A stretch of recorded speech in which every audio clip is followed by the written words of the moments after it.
संवाद है वार्तालाप, बातचीत, है ना। जब दो या दो से अधिक व्यक्तियों के मध्य यानी बीच में बातचीत होती है या वार्तालाप होता है तो वो क्या कहलाता है? संवाद कहलाता है। ठीक है ना। संप्रेषण, अपने भावों को, विचारों को दूसरे तक पहुंचाना तथा दूसरे के भाव और विचारों को वो हम तक पहुंचाए। कैसे पहुंचाएंगे? संवाद के द्वारा, है ना। जब आपस में बातचीत होगी, संवाद होगा, वार्तालाप की जाएगी, तभी हम एक दूसरे के विचारों एक दूसरे के विचारों को जान पाते हैं, अपने विचारों को अभिव्यक्त कर पाते हैं, दूसरे के समझ पाते हैं, है ना। अगर हम संवाद ना करें तो ना तो दूसरे के मन में क्या है वो कैसे आता है, मन के विचार और भाव कैसे आते हैं संवादों से, और हम अपने कैसे पहुंचाते हैं? संवाद से, है ना। अब मैं आपसे बोलकर आपको समझा रही हूँ और आपसे आपकी कोई समस्या होगी तो आप मुझ तक कैसे पहुंचाओगे?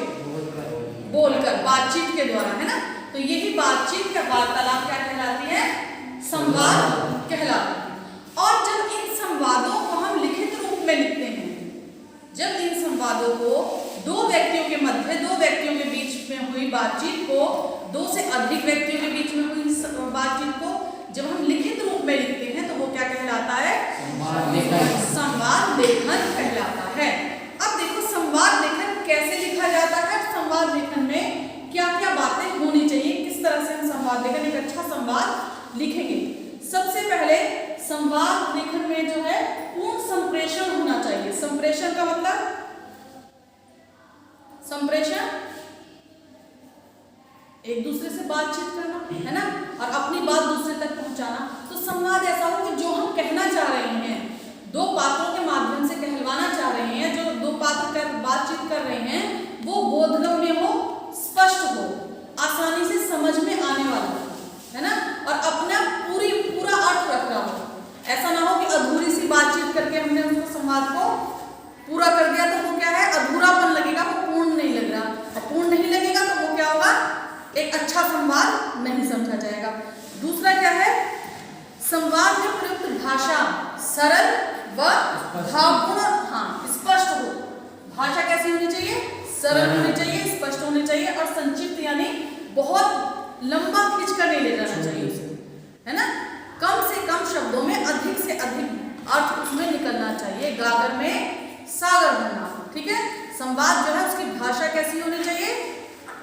संक्षिप्त और सरल भाषा, जिससे पढ़ने वालों को या सुनने वाले को कैसा लगे, आसानी से समझ में आ जाए, बोधगम्य हो जाए, एकदम से वो उसको समझ सके। ऐसा ना हो कि उसके अर्थ ढूंढने बैठ जाए, है ना, अर्थ नहीं समझ में आ रहा है तो इतने क्लिष्ट शब्दों का प्रयोग हमें नहीं करना चाहिए। क्लिष्ट शब्द यानी कठिन शब्दों के प्रयोग से बचना चाहिए संवाद लेखन में।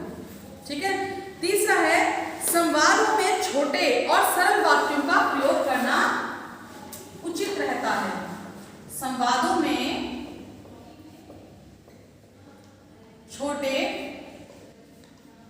व संक्षिप्त वाक्यों का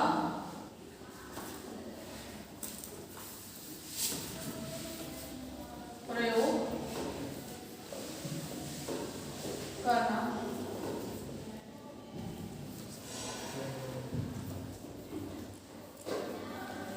उचित रहता है।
बहुत प्रमुख गुण है संवाद का। संवाद कैसे होने चाहिए? प्रभावशाली। प्रभावशाली। संवाद की भाषा ऐसे लिखिए, संवाद की भाषा प्रभावशाली व पात्रानुकूल होनी चाहिए। अब आप कहेंगे प्रभावशाली कैसे बनाएंगे? आपने बहुत सारे पिक्चर्स के डायलॉग, उन डायलॉग को सुनकर आप पिक्चर का नाम समझ जाते हैं। समझ जाते हैं क्यों? क्योंकि उसके जो संवाद थे वो इतने आकर्षक और इतने प्रभावशाली थे कि वो दर्शकों को बाद में भी याद रह जाते हैं। फिल्म देखने के बाद भी क्या होते हैं, फिल्म का नाम हम भले भूल जाएंगे लेकिन वो संवाद याद रह जाते हैं। अब ऐसा एक या दो संवाद आकर यहाँ बोल कर दिखाओ, कौन कौन से संवाद हैं ऐसे जिन्हें आप आज भी याद करते हैं? याद है आपको? बताओ शेखर। तो बच्चों का मैं संवाद लेखन का एक उदाहरण दामिनी मूवी के डायलॉग से दूंगा। कातिया, ये 2.5 किलो का हाथ जिस पर पड़ गया, 2.5 किलो का हाथ जिस पर पड़ गया ना,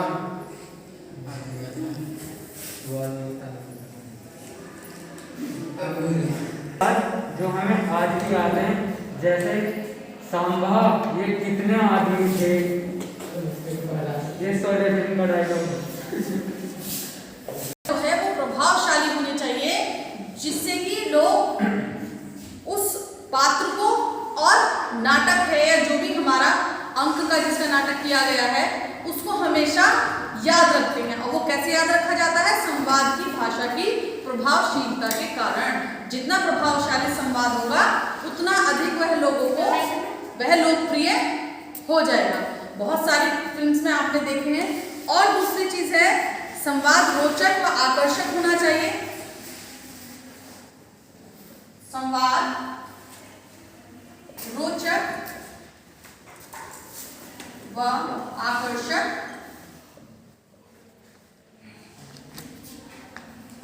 होना चाहिए। और क्या होना चाहिए? प्रभावशाली और एक अच्छे संवाद में वक्ता के हाव भाव और चेष्टाओं को संवाद लेखन के दौरान कोष्ठक में अवश्य लिखना चाहिए। अब ये देखो, वक्ता के हाव भाव, वक्ता के हाव भाव तथा चेष्टाओं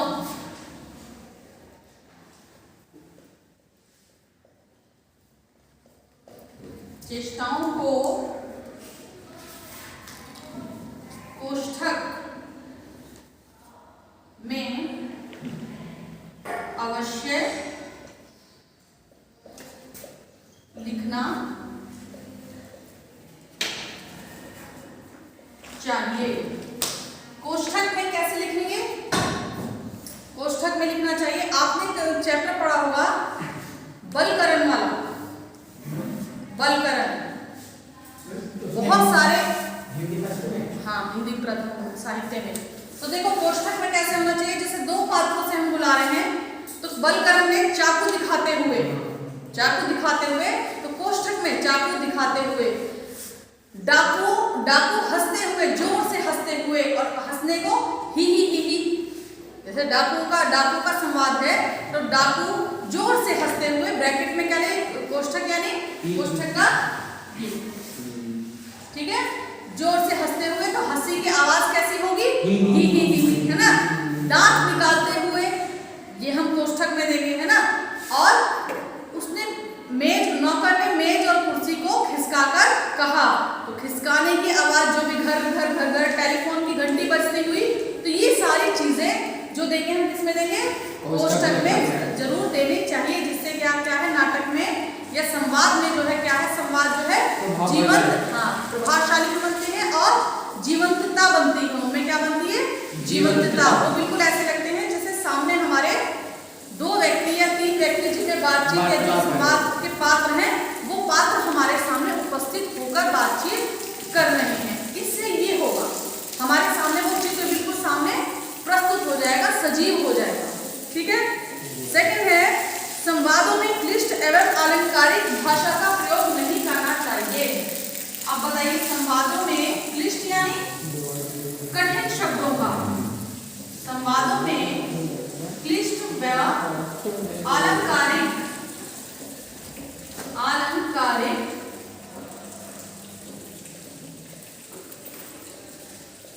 शब्दों का प्रयोग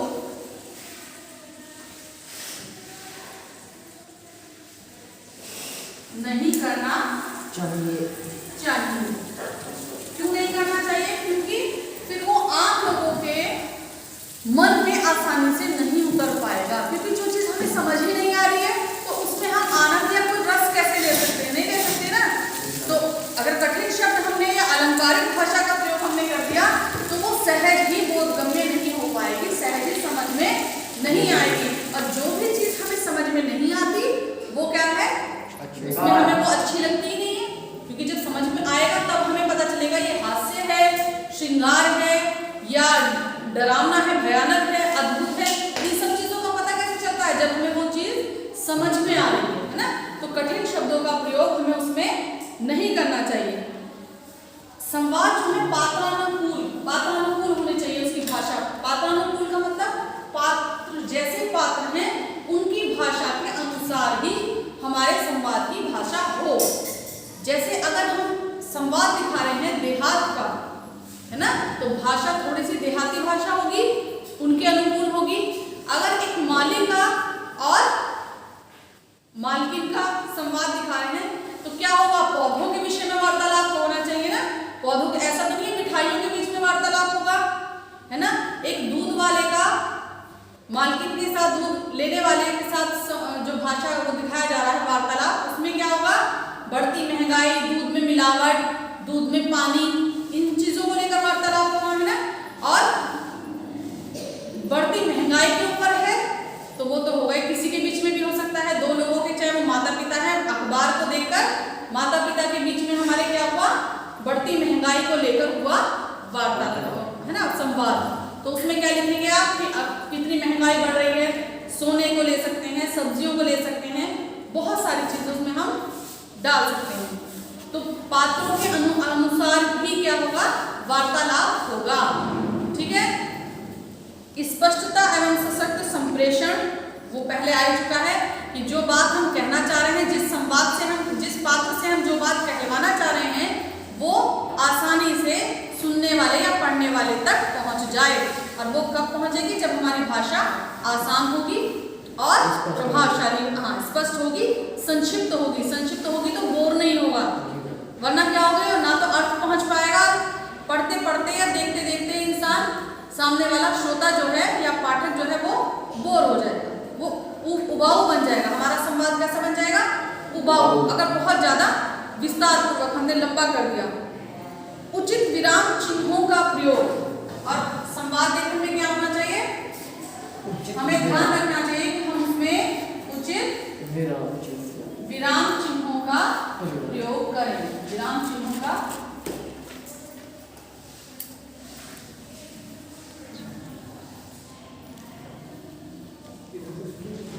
करें। अब आपको मैं दो विषय दूंगी संवाद पर, संवाद देखने पर। जैसे दूरदर्शन के कार्यक्रमों के संबंध में दो सखियों यानी दो सहेलियों के बीच संवाद लिखिए। दो सहेलियों के बीच हुए संवाद को लिखिए। मीना, कहो रीना कैसी हो। अब देखो इस संवाद क्या करेंगे आप? ये दो विषय आपको दिए जाएंगे। दो विषय चाहे आप अपनी मर्जी से ले सकते हैं, मैम लिख दीजिए, लिख कर अपने गृह कार्य में। तो समझ में आ गई सबको संवाद क्या है? जो भी हम डेली रोज अपने दैनिक जीवन में जो बातचीत करते हैं, किसी का भी किसी के साथ विषय हमारे पास होना चाहिए कि संवाद हमें लिखना किस विषय पर है। ठीक है। तो विषय के अनुसार ही पात्र होंगे, पात्रों के अनुसार ही हमारे संवाद की भाषा होनी चाहिए। तो एक तो मैंने